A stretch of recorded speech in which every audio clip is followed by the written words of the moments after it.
just the fact that there's a girl in the university that was never cut, that will never be cut, that will never cut her daughters, that will be educated, that will speak up for herself. Yeah. I think I was meant for this. I was actually born for this because I feel that I was a very different child. I also have just remembered or recalled that I was the first girl in my village to wear a trouser. A trendsetter from a very long time.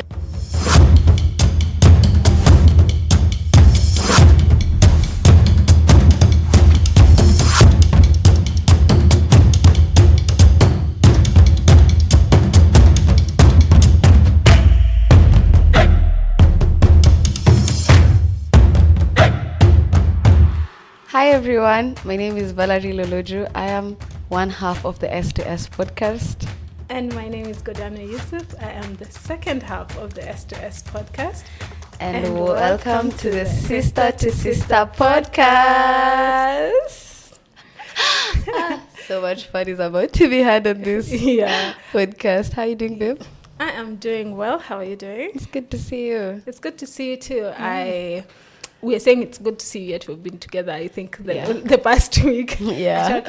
But yeah, it's so amazing to onboard this podcast, the Sister to Sister podcast. It's deeply rooted on sisterhood, backed by grassroots women who want to speak about FGM, child marriage, and the advancement of what young women who are actually the backbone, right? Yes. Of what is this conversation about women, and we can't wait to hear you. We can't wait for you to hear us. We can't wait to have for you to hear the amazing guests we have lined up for season 1. And it's just going to be a very merry conversation. So get on board, guys. Get on board. Stay tuned. Stay tuned. You gotta stay tuned, please.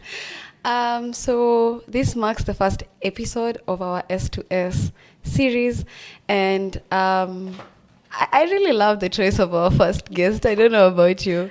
We are bringing in studio a very phenomenal woman leader, a household name, and everything in between. I don't want to go so deep into it. I think she definitely has a lot to say about herself. Welcome to the pod, Dom.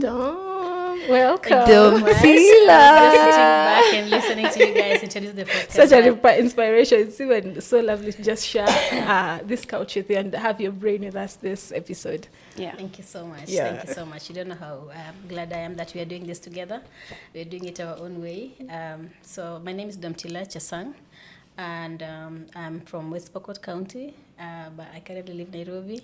I am women's rights advocate that has spent over 10 years in the front lines of her community, speaking up for girls and women. I am a trained high school teacher. I don't know whether everybody knows that. Now you know. But I am not practicing. I chose to set that aside for the bigger cause, which is to advocate for the rights of girls and women, with a special focus on eradicating FGM, child marriage, and other forms of gender-based violence. So yes, and I'm happy to be here. Welcome. Thank you so much. I think Val will also agree that it's the closest you might feel, especially if you're in the FGM space, the closest you might feel to sitting next to royalty, to women who've been paving the way, and it's an amazing work, and we root so much of what we do from the women like you, women whose shoulders we actually really do stand on. Yeah. So thank you very much. You can't wait to hear. Yeah. So often than not, when we hear about activists and advocates at the front line of FGM, we have this certain perception of who they are and what they believe in and what made them do the work that they do. Sometimes it's looked upon as all glamour, where we say, oh, you just need to start an NGO and get funding and start working with white people and the community and travel. Yeah. That's the glamour that we see.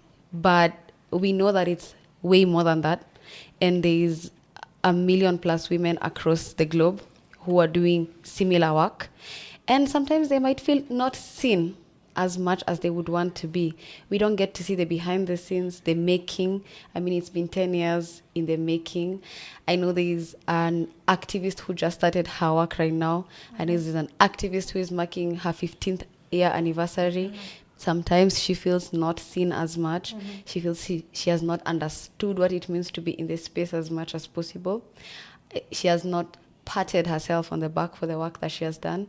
So I want us to break down that today. Let's really see what it looks like to be a frontline activist. And I hope you will allow us to get into your world. Please, dive in. Okay. I am very ready for Tuesday, so let's do this. So let us start from the beginning. Yeah. Who is the little girl behind all of this work? Before all this work started. The work, before FGM Yes. and activism. Yes.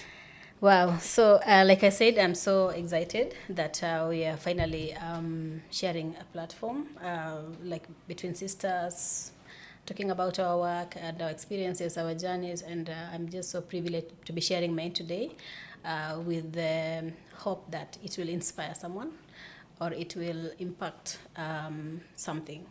So Domtila is my name, like I said, and before the Domtila the activist, there was a Domtila from West Pokot, a young girl, a second born of 6 siblings, and the first daughter of my mother. So before all this work and all that, I was just a little girl in my village. I grew up in a village and went to school, a village school, and it never occurred to me at any given point that I would find myself here. So the other day I was, not really the other day, actually the last few weeks, I have started to write my book. Okay. Exclusive info, guys. So I am in the process of documenting my life.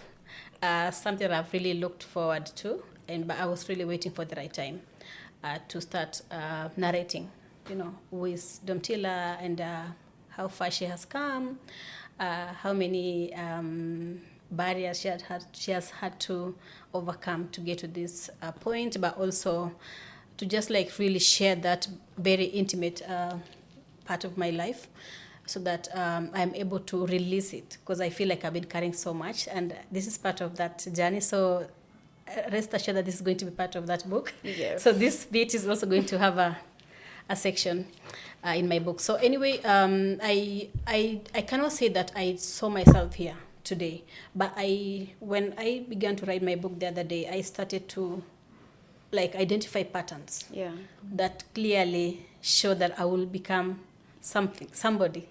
I'll become a voice one day, one time. Because I was going back to the time when I was just a young girl and I was observing things. And I can remember specific instances where I called people out or I raised a concern. And clearly being born in a village, that wasn't expected. Yes. So, but now when I go back, I can trace back this that I am today to that point and say that I think I was meant for this. I was actually born for this, because I feel that I was a very different child. First of all, I just wanted to be a child. When I was young, I just wanted to be a child. I never wanted to be seen as a deputy mom, because that is the expectation of a firstborn daughter. Yeah, yes. You are a firstborn daughter. You are not. No, I'm not. Exactly. Are you? No, maybe not. No. I don't have another sister, but we need to know each other. Yes. Well, before this, so technicality issues. Yes. Yeah. Okay, lucky you. So anyway, I sort of like wanted just to be a child, and I was very keen on identifying patterns of injustice happening in my family.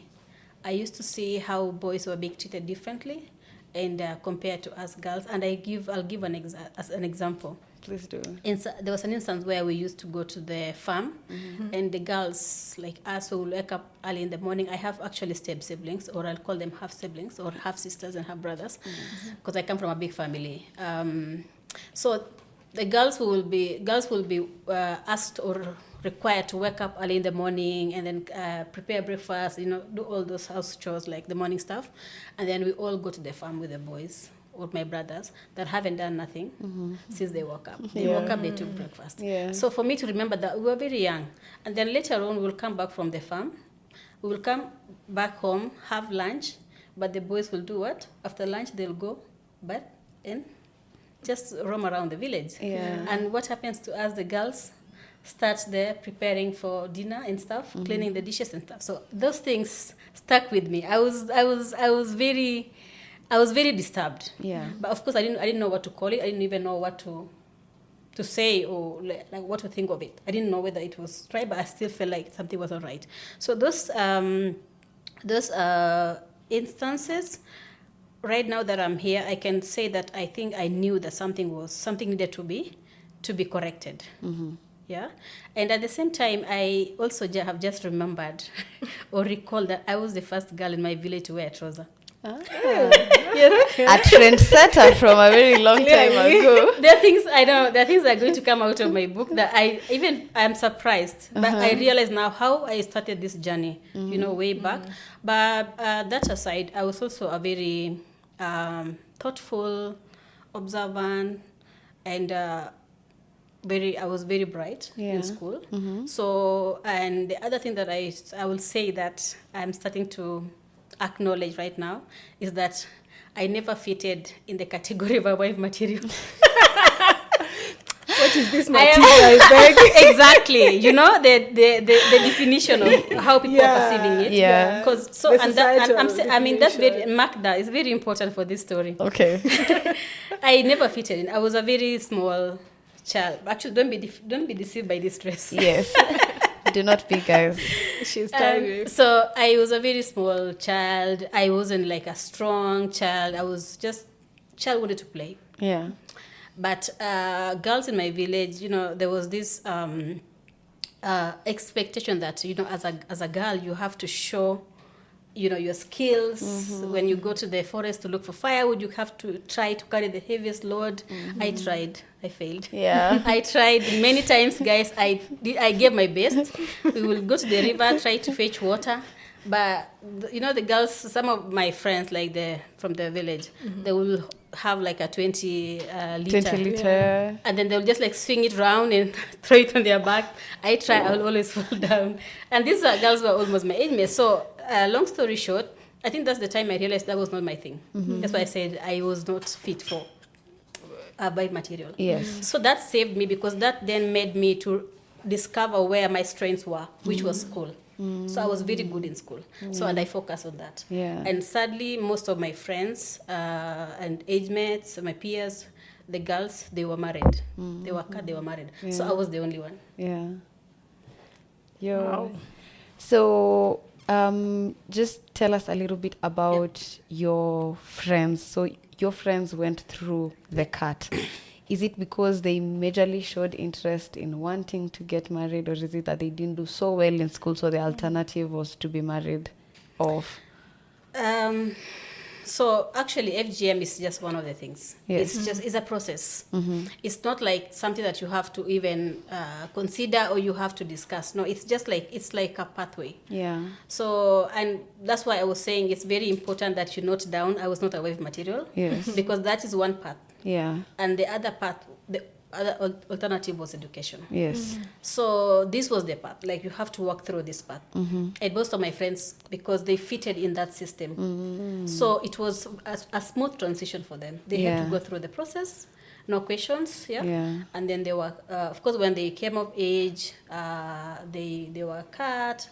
And then, of course, what do you expect after you're cut? You're married. Yes. So, and me, on the other hand, I was not fit for that system or for that structure. So I had to chart a different way, which is now I had to stay in school. But that didn't just happen overnight. It also happened through a lot of preparations, because we used to see other girls like being cut, and we used to celebrate them. Personally, I used to look forward. I actually looked forward to the day I'll be cut. Yeah. There was a time I actually was looking forward to the day I'll be cut. Because I've said this story over and over again. Like as a young girl then, because FGM wasn't criminalized then, it was still a normal, practice. So as a young girl, we were never shown the actual process, the whole process of the cutting. Yeah. What they only showed us in my community was just the excitement, the celebration, the attention that the initiates were given, but nobody informed us or exposed us to the cut itself. Yeah. So we were all like looking for the time we will get to that age that we will also experience that, but I got a very rare opportunity when I was almost maybe just like 1 year before my time. I got a very rare opportunity to witness the cutting, which I wasn't actually allowed to. It wasn't supposed to be that way. But just being a young girl and you want to see what happens like beyond this stage. So, and apparently in summary, in my community, there's the FGM is done in 2 stages. There's a first stage. It doesn't happen now. There was a first stage and there's a second stage. So the first stage was like a public sort of like event, and everybody's there, both men and women, young girls and older women. But there's a second stage, which is the stage where I was not allowed to see, but I saw. So I sneaked into that second stage with another cousin of mine, same age. We sneaked to the second stage, which is like in a hidden place, and then I saw it all, and that saved me. So besides the fact that I was not fit for this path, I still also got a very rare, opportunity to see that it's not the excitement, it's not the celebration, it's more than that. So I saw my cousin lying down there in a pool of blood, and other girls were waiting online, and women were like covering her mouth, her screams, and I did not want to. I made up my mind. Like from that moment, that was like a transition for me, because I said, wait a minute. Like, this is it? Because we had seen this bit, but now there was this bit that nobody knew about it. Only women who have been cut are the ones who are allowed to partake in that. Because I think they knew it very well that it will scare young girls. So that cancelled it for me. All the aspirations of wanting to be cut one day and all that, I was like, this is not for me. I went all the way home. I spoke with my mom that evening. I feel like I used to ask so many questions. I need to have this conversation with my mom at some point. So I asked my mom, like, wait a minute, because I was disturbed. I was really, really, really now scared. And then, because I'm like, why is nobody talking about it? Because like I said before, I noticed things. I noticed patterns, and I knew that something was wrong about this. Something was wrong about that. I was that kind of a child that would never sit back and watch things happen. So I asked my mom, like, wait, if I try to be smart around it, because I asked her, if I have to be cut like this way, if I have to be cut, I think I would really like to be cut in a hospital. Okay. Yes. Yes. Maybe just you might have mentioned it, but just to ask you, what age were you at this point? I think I was either 12. Okay. 12. Either 12, 11, 13. You really must have been a bright kid to ask if you might go to the hospital. Because I had learned that, I had heard from other people that there were women who had been taken to the hospital, for the CS. So, and somebody must have mentioned, village staff conversations, so that when you are in the hospital, your stomach is cut open, but you are given something. You don't feel the pain. So for me, it was about the pain. It was about the pain. So I was like, I'd rather have mine in a hospital, because I thought this has to be the only way, because there were no options then. So my mom nodded, and she just said, okay. That okay was not okay. That okay was not okay. You are my mom, I know you. That okay was not okay. And I knew, nope, I'm not convinced. So, because then also at that time, and let me pat myself, because I realized at that time, even the boys were already starting to be cut in a hospital. There was no hospital FGM for the girls. So the boys, even my elder brother and even my other brother, they were cut in a hospital. Like by a medical personnel. So then I was asking myself lots of questions. How come the boys have the alternative to get hospital? Because I knew they will not feel the pain. So so what is wrong? Why can't the girls also have that? So anyway, so my mother was like, okay, But thankfully, my mother was not for FGM. Yeah. But she never also spoke out against FGM. Yeah. Interesting. Because she's just a woman in the village. She's been born in this culture. Yeah. But she's a survivor. Mm-hmm. And she doesn't support FGM, but she doesn't have the voice, or she didn't have the voice to name it, you know. Yes. So she didn't pressure me. Mm-hmm. But long story short, I was able to not be convinced by that, okay? And I derived a way of running away from home. I went to a boarding school, Ortum Girls Boarding Primary School, where I met other girls from other communities. Because I was just looking for validation that whatever I was feeling was right. That you're not crazy. I And was not crazy. I was not disobedient. And I all found of that. other girls, because I had never left my village before then. Yeah. I never knew, to be very honest, and this is what I always feel even for the girls back in the villages, when I go to the villages, that I had never knew that there was another world. Of course, things are different now because of Social social media. media Social stuff. media, yeah. But I never knew there was another world outside my world. I never knew there were other communities, you know. I just thought it was us. So that opportunity now exposed me to a number of things, and because I was very sharp and I was very bright, so I was able to connect dots. You are from this community, okay, the other people from out of this community, okay, well and good, then that's all I needed. Yeah. Okay. Which is very interesting, yeah? Because at such a tender age, you've seen patterns, you've seen like clues towards something that is not really sitting okay with you, but you cannot self-express. As you've mentioned, even your mom at her age could not really express that she's against FGM because, again, we are in an African society, right? Which leads me to ask, what was your first anger towards, okay, this issue is not sitting well with me? Because I believe that we always have bits and pieces of things that spread around, right? That make you reach a boiling point, and you're like, yeah, cut the cameras, cut the show. Yeah. Now you're really angry. What was that moment for you that made you really angry, and you're like, my voice has to be heard somewhere? So if I follow that back, I'll say the very first instant where I was triggered was when I saw my cousin being cut and lying in a pool of blood, and all these people holding her down felt that it was okay. Yes. That was the first sign. Because I don't understand how a human being can be pinned down and people are like, you know, cutting flesh of her body, and everybody thinks it's okay. I still feel the same way today when I read that people are committing crimes, and none of those people, 3-5 people, actually saw that was wrong. Yeah. So that was the first instant. The second time now is when I realized that, okay, well, I have been able to escape. I am in a boarding school, but I have to go home over the holiday. I still felt like something is not right, and someone has to say something. Yeah. You know, but nobody was saying something. And then there was a time where I felt, now that I'm remembering or I'm talking about it, it angers me, but I'm not angry at the people that were saying that. When we were taking a bath in the river, which is very common in the village. Yes. My mother and another woman who happens to be a relative were having a conversation. That was the time when there was like small bits and bits of conversations here and there about FGM. Nobody knew how to call it. Nobody knew whether it was to be abandoned or not. So these women were talking about FGM.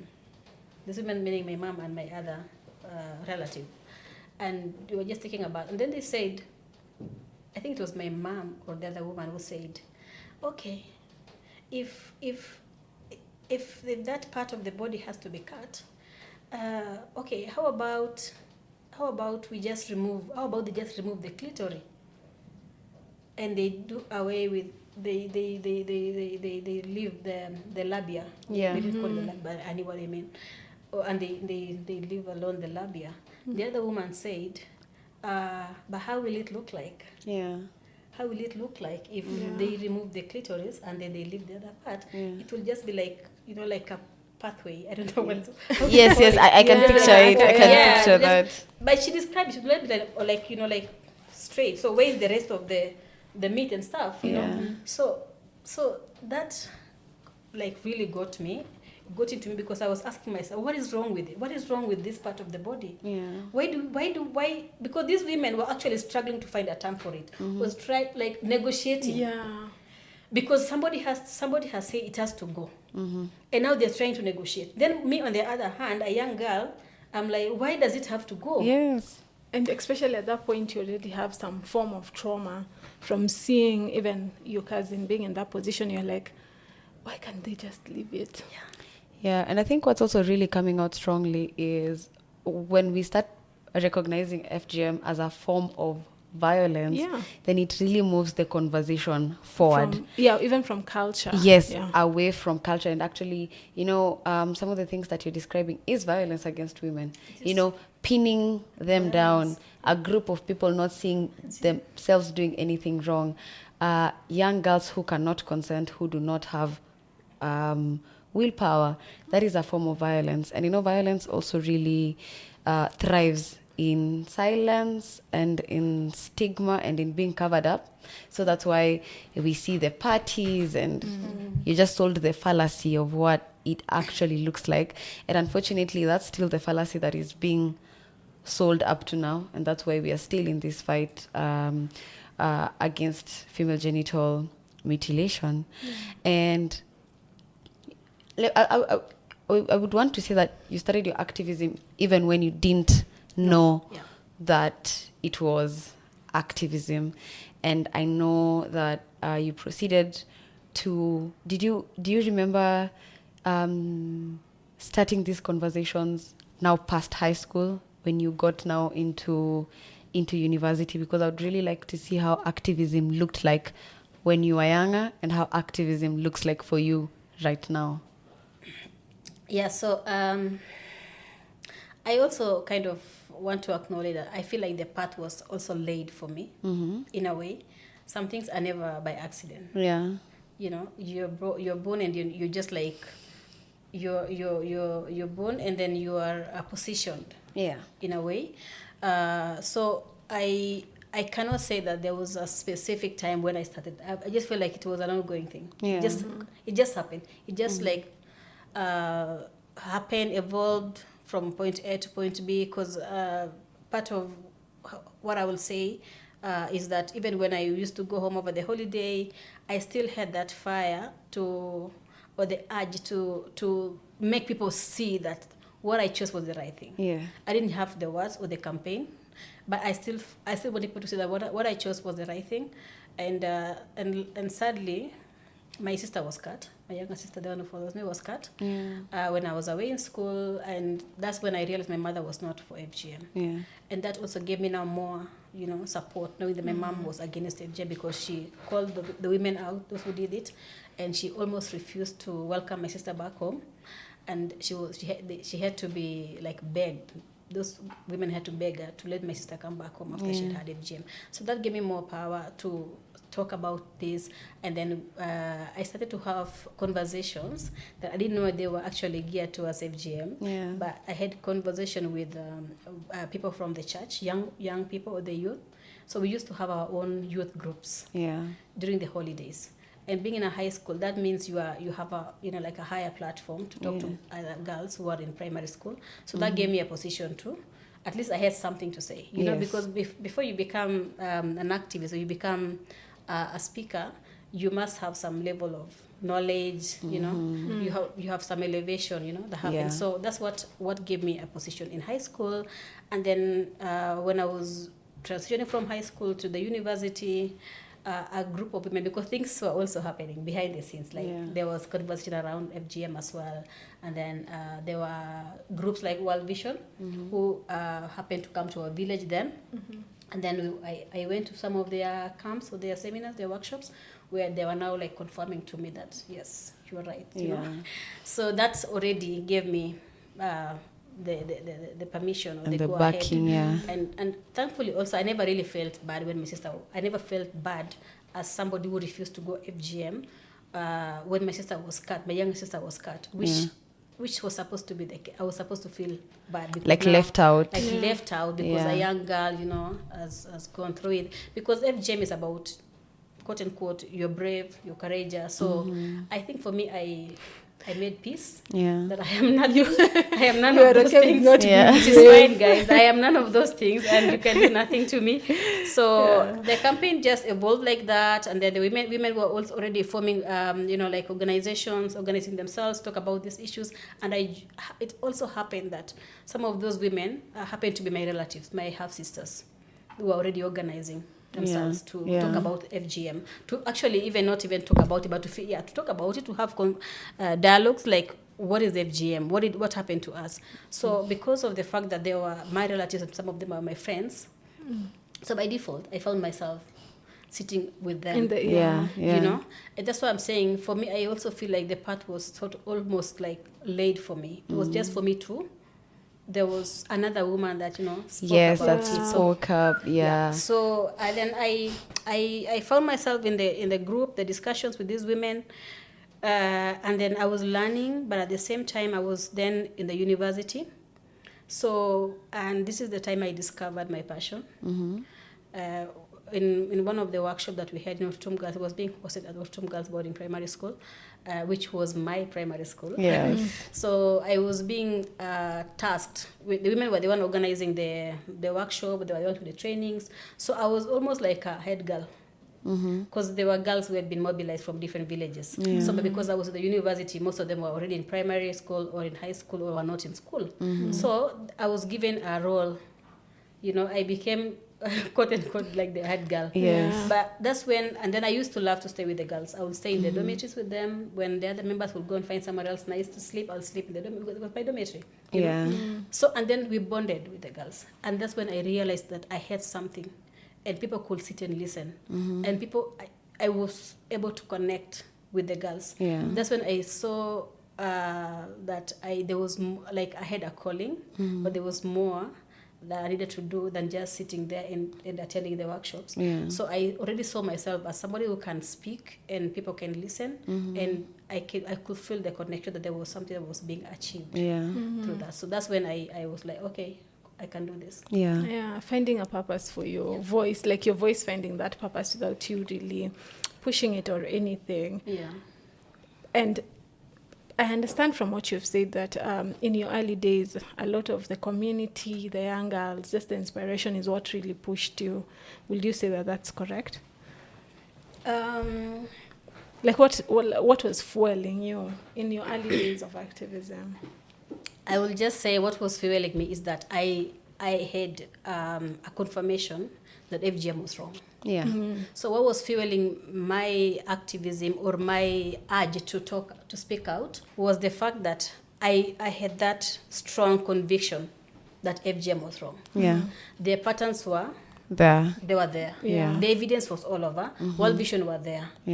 There was a lot of convo about it. But then also I had gotten the exposure. I had been interacting with other women and girls from other communities. So I had seen light out of my village. So what really drove me was the fact that, guys, this is not the way. I have traveled. I have been out there, and this is wrong. So that kept me going. And I think it's very important to always go back to why the work started. And it's amazing, as you were starting the conversation, you're saying, now that I'm reflecting when I'm writing my book is when I'm realizing all these patterns. So basically what we are saying is it just didn't come out of nowhere.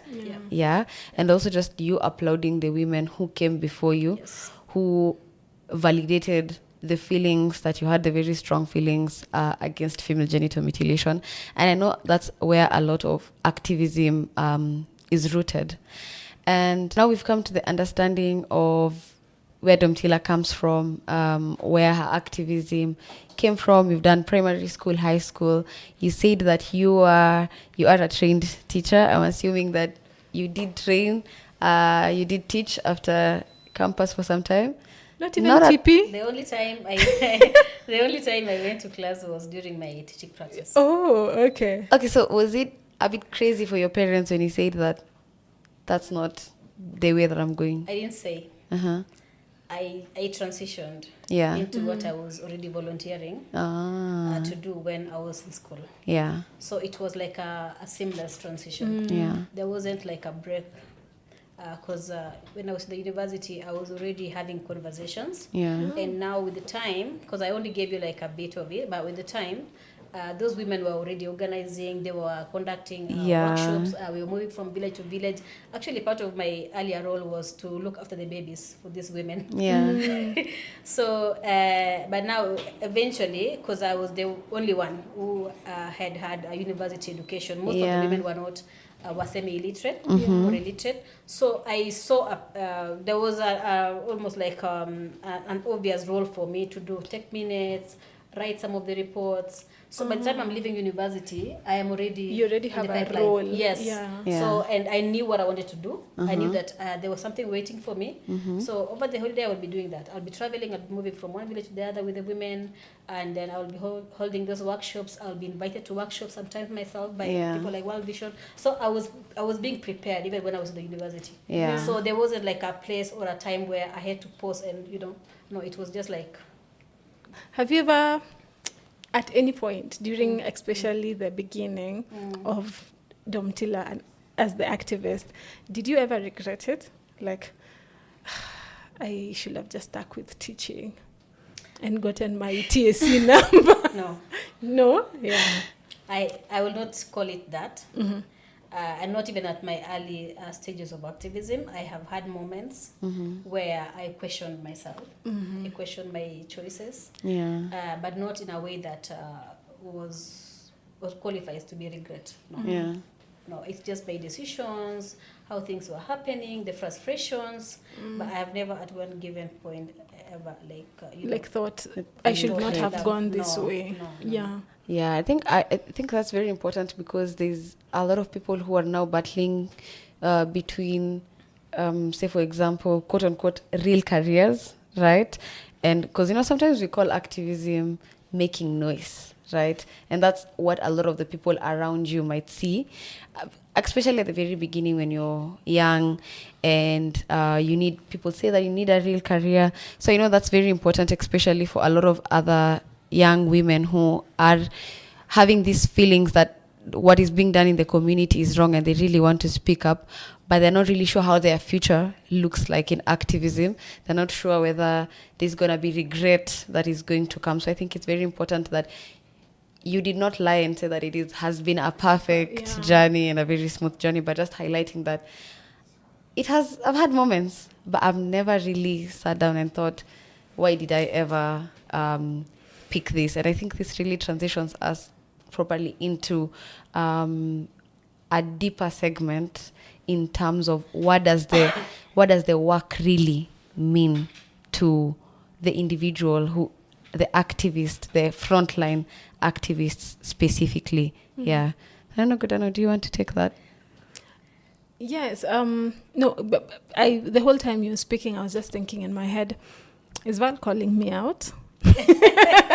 Because did you ever regret? No, not really regret. I was also thinking because I am in a education background wise. I'm in such a different education background. I did quantity surveying, which is in the construction industry, compared vis-a-vis to what we currently do. So I think I have never really sat down and regretted it. Also, just what you've also said, there is always those minutes of, is the burden, and I'm very sorry for using the word burden, but the work that we do sometimes is really emotionally draining. And I'm like, would I have just had an easier life in the construction industry where I'm just saying, Baba, yes, meet. But the wrong side. Or like, harakisha tunataka kumaliza hii floor leo. Yeah. You get it? True. But I believe that the fulfillment that I've gotten from this industry, just the same as what you've said, has supersedes the emotional turmoil sometimes. Yeah. So yeah, I would really want to also just hear from you. What has that burden looked like for the past 10 years? It's not there's no first time, there's especially no second to the person. time. Yeah. It's been a process. Yeah. So I can't even call it burden. It's part of the process. It's just been part of the process. Like, how has the process been? those moments that I disputed to use the word regret. Yeah. So first of all, I really want to acknowledge that this work is not easy. Yes. It's not for the faint-hearted. Oh, yes. It is an uphill task. It's not roses. It is not for. It's not for everyone. Yeah, I will just declare it that way. It's not for everyone, because I have had, I have had those moments that I almost lost myself. At the peak of those moments was the time when I almost lost myself. Although I had lost myself in the process, but there was a time when I felt like I was breaking, and I was losing it. But thankfully, that top point or top level happened at a time also when I had done this work for some time. So I had already also built some network of people. But what I can say is that this work also there's no style. There's no style. There's no roadmap. There is no curriculum. There's no curriculum. There's just no structure. It's especially when you work at the community level, because you have put yourself out there. I felt so exposed because of this work. I have no privacy even as we speak now because of this work. I lost all my my benefits, my privacy benefits. I lost that, and then I placed myself out there as a solution. That was the mistake. Tell us more about the mistake. That was the mistake. Can we learn portraying from it? yourself as an answer or as a solution to a people. Because when you come to a community and you talk about that the effects of FGM, and you say, I am not cut, I am here, I'm educated, this is the right path. So people will be like, okay, we want to take that path. How do we do it? So when people are figuring out how to do it, and there are so many challenges in the process of trying to transition from that culture to this other alternative. So then it's your role, it's in your place now to figure that out with them. So there are those who are running away from pressure. There are those who are escaping child marriage. There are those who really want to be in school, but they don't have the money to remain in school. So that becomes your extra responsibility. So for me, I feel like what overwhelmed me the most was the expectation, the needs of the community, because they just saw you. Because as an activist, you're not supposed to show your weakness. That's the most challenging bit. Okay. You're supposed to be, because you say this is wrong. That means you know this is right. Yes. And because this is right, then it's your outfit. So you have to defend it. So by defending, that means you need to have answers. Yeah. If people come to you, So that was the most challenging bit. And then at the same time, being a grassroots organization, and you are not trained to become an activist. Yes. Yeah. You are not trained to become a manager. You're not trained to become a CEO. You assume the role of a CEO or a manager, a founder. Yeah. Finance oversight, Monitoring M&D, and evaluation. everything. Yeah. Everything. Just like You're know, the and you have no engine skills. of this project. You have no skills. Yeah. So you keep the work going. So that's when I feel like I was juggling so much, and at the same time you have to show that you're working. Yes. You have to convince people that you are working in this. There's impact, which is true. There was impact. There is impact, but at the same time, at what cost? Yes. So I had invested my life, myself. I put my life out there, and it's like I told the people that come to me. Yeah. The way Jesus called Yes. called people, Yeah. come, all you come to me, Come to right? me. But Jesus Yes. had the answers. I didn't have. Jesus had his Father, the resources. Did I have the resources? So at some point, I feel like my life was like of that my life was like that of an MCA. With no CDF I understand. or whatever money. So people will come to me, people will call me at any time. By the way, if you ever work with the community, if the people are very indisciplined, people that need to be trained, it is No the community. boundaries. They know no boundaries. I don't blame them. Yeah. But we can do better. Yeah. Because they'll call you at the middle of the night. And they will come to you. I'm having a conversation with you the way we are sitting here. If that guy over there was a community person, he will just walk in and start having a convo with me, completely ignoring that you guys exist. That is what happens. Like there's no respect for even your private space. Yeah. So they will come to the office. People come to the office. I have this problem. If they don't come to your office, they don't find you in your office, they call you on your phone. If they don't call you on your phone, they'll message you. They don't message you, they come to your house. Yeah. Other times I'll wake up and then someone's waiting for me in my living room. Yeah. Sunday. There was a time where a woman even looked for me, went to the village elder. Is it village elder? Mukasa. Mukasa. I don't know. Village elder, you were born in town. So you know. I don't know why I'm getting shots. Mukasa. Crazy. Are you serious? Are you sure that's not a West Pokot word? Mukasa. Like By the way, what is Mukasa? Is it Swahili? I don't Like know. See, it's just not me. Okay, now, okay. Is it Mukasa. like that's the Swahili name? Nyumbakumi Mukasa. elders? Nyumbakumi is a recent thing, by the Okay, way. okay. Mukasa is a village. Showing We are my sad. I age, will showing check. my I will age. check it out whether, but don't start to call me millennial because. Millennials. By the way, the other day I was thinking about this. I was like, Gen Z, millennial need to stand up for our terms. Because Gen Z are trying to make us look like, oh, your terms were outdated. No, they were. These are our slang words. I'm sorry, guys. But they called abadi.com. Yes. I mean, what do you mean? Yes, we are. Can you have? We should have another episode with you because what do you mean? And millennials are shying away. We should not shrink. We should use Mukasa the way I'm Do you using. think you're being overpowered by Gen Z also? I love the influence. Okay. Yeah. There's a lot of positive. But I Yeah. agree with you. I think millennials should We need stand to up defend- more for we need to themselves. defend Yes. for our Yes, dot coms. please. So what did the Mukasa do? This I'm living in town, like at the urban part of West Pokot. I'm living in a 2-bedroom house. I have converted my house into a rescue center without converting it directly, but it just happened. Yeah. There's so many girls living in my house. Girls who need to go to school, girls who are just finding somewhere safe, girls who just want to be near Domtila.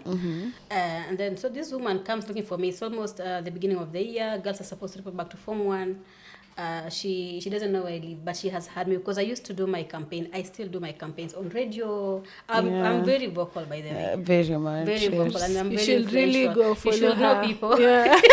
You should follow her on her Yes, Facebook. yes, I make a lot of meaningful noise. Yeah. So people know me even before they see me, Yeah. even up to date. People know me before they see me. So this woman was like, I'm looking for this lady. I want her to help me. I've been told, I have heard that she's helping people. Yeah. So she's coming to your house, yeah? So she's on a Sunday morning. So I am in my bedroom trying to get some sleep. Then she went to I didn't even know where this Mukasa lived. Mukasa is a village elder. I didn't even know that those, like the way there's a chief in town. Yeah, I don't know. Who's supposed to achieve? So anyway, that's what happened. So but what I'm trying to say is that the pressure is so much when you live in the village where you are. When this village is your village, is your home, is your people. Yeah. You cannot separate yourself and your job. Yeah. You are part and parcel of that issue. Yeah. It's not like where you have a JD that you have to stick to. Yeah. No, your JD is to serve the people. Yeah. Whether it's from the finance department, from the HR, from education, mentorship, and all that. So that's what actually almost killed me because there was so much, and then I did not have enough support. I was also fundraising as the only fundraiser. Yeah. So fundraising and trying to write those proposals, you don't even know how to write them. Yeah. There was no proper support or proper system for support At for that women like point. myself. Yeah. And I think it's, for context, when we speak about frontline activists and grassroots activists, it means these are people who actually live in the villages, right? Yes. So this experience that you're bringing forth, right, like all the physical, emotional, and financial burden that you are speaking about is very similar to that of very many other women who decided to stand up for themselves. And I think one other thing is the need to just prove to the community sometimes that I didn't go the wrong way. Yeah. I'm doing something, guys. I'm not, and we know that change does not look the way it looks on books, right? On this other side, you're truly you know, as human beings, we have this feeling where we want to belong, right? So we shouldn't never blame anyone when they want to belong.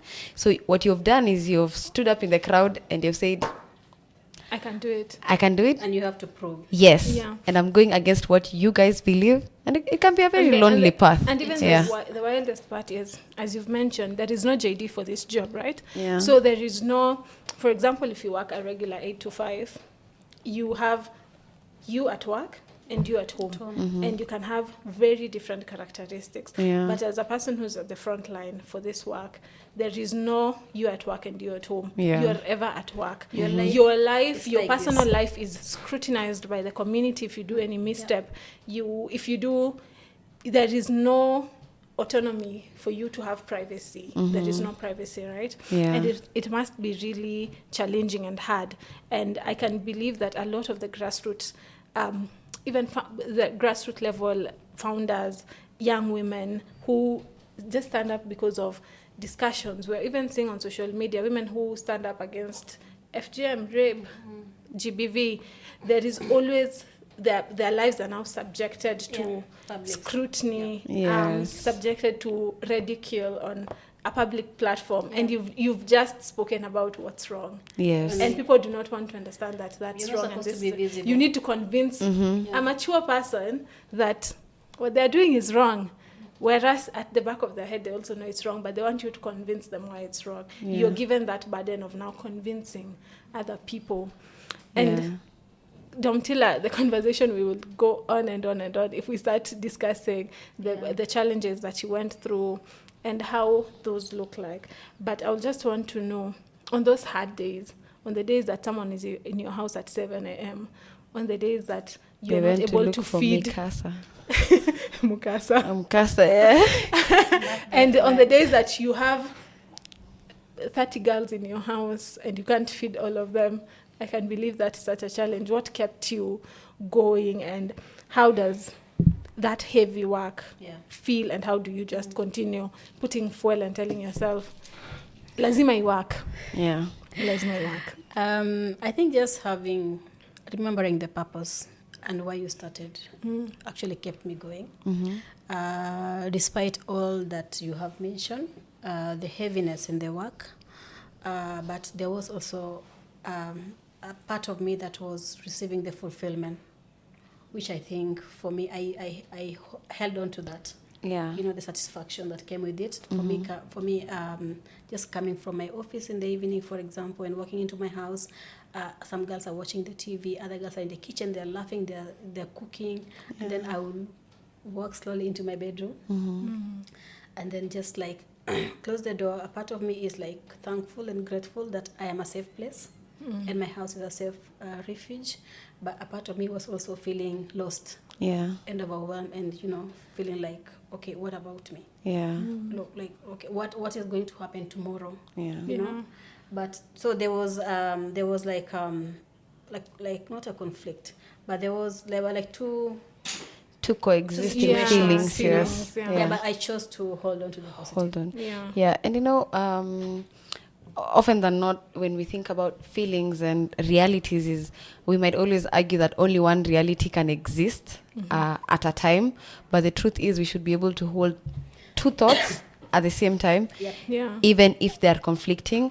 Where on one side you're holding the thought that I'm getting fulfillment from providing a safe space for the community, for that one girl that I rescued last week, for that one donor who said that they will reach out next week to see if they can fund or rather give a scholarship to this girl, whilst on the other hand still feeling the burnout, the exhaustion, the loneliness of the path that you are walking through.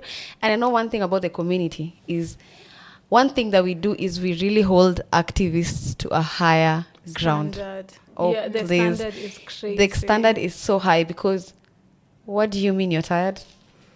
What do you mean you're burnt out? This work that you're doing, this what good do you mean work. you're sick? This is your job. Yes, this What is do you mean your you're job. sick? Yes, how are you sick? How are you sick and not going to rescue a girl, and we are calling you Yes. 500 kilometers from where you live? Even as we have this conversation, as you were asking me a question, I could feel some triggers. Because it's not like I am fully, over some of these things. Yeah. So I still feel some moments that I was really, badly affected. That, of course, I won't go into all the details, but those moments where nobody pauses to ask you if you're okay. Yes. Nobody cares whether you're okay or not. Yeah. It is not their business to know whether you're okay. Nobody asked you to be an activist. Yes. In the first place. Yeah. You volunteered. You volunteered. You literally did. Yes. Even left teaching. Came to do activism. Yeah. So you have to be present for all of us. Yeah. So that was one moment that I think I'll look back and I'm like, I think this happens a lot even today. Even families, like, people expect you to be there for other people, but nobody really takes a moment to think about you as the person. Yes. Yeah. Like, I think when you come in, and as you said earlier when you were speaking about when you present yourself as a solution, all we see is a means to an end. That's Not a person. Yes, and I know even right now, I know someone would say something like, did you see Domtila travel to this place? She's definitely spending money that is supposed to come to the community. But at the end of the day, what we always say, and we keep reiterating, is you cannot pour from an empty cup. If you do it, you're going to run dry. And the cup, to whose benefit? Yes, to whose benefit is that? That statement alone, it never made sense. Yeah. It's not like I was not told that. And, and today I want to call that out. Sometimes we use some statements or some terminologies, or some phrases. But I wish we could say those things and actually explain it to the activists and guide them and support them to how do they fill their cups. Yeah. When you give me a phrase, when you tell me it, something that, please don't pour from you're not supposed to pour from an empty cup. Yeah. Then what? How am I filling this cup? So you have to show me how to refill the cup. Yeah. So those things were said to me. All of those things were said to me. Yeah. Domtila, you have to take care of yourself. Oh, I was reminded 100 times, you really have to take care of yourself. How? With no tools, no With no resources tools. to do it. How? Yeah. You have to distance yourself. You have to, create a boundary between you and your job. How? Yeah. When you live in the community. Yeah. When you speak the language, when these are your sisters, these are people that are known to you. Yeah. So I think that's one of the things that we are really trying to do with this podcast, to provide a tool for fellow frontline activists, women advocates, to see how they can better navigate this road from individuals who have gone through it before. And I think it's going to be a really amazing guide. Being a grassroots or a frontline activist is sustainable. It's sustainability On itself. Yes. That is because you are based there. Yes. With or without funding, I was doing this work. Yeah. I will still host people in my house, and I will feed them using my resources. Yes. That was sustainability. Yeah. There was no funding. There were so many times where we didn't have funding. There was like a gap here in months where there was no funding.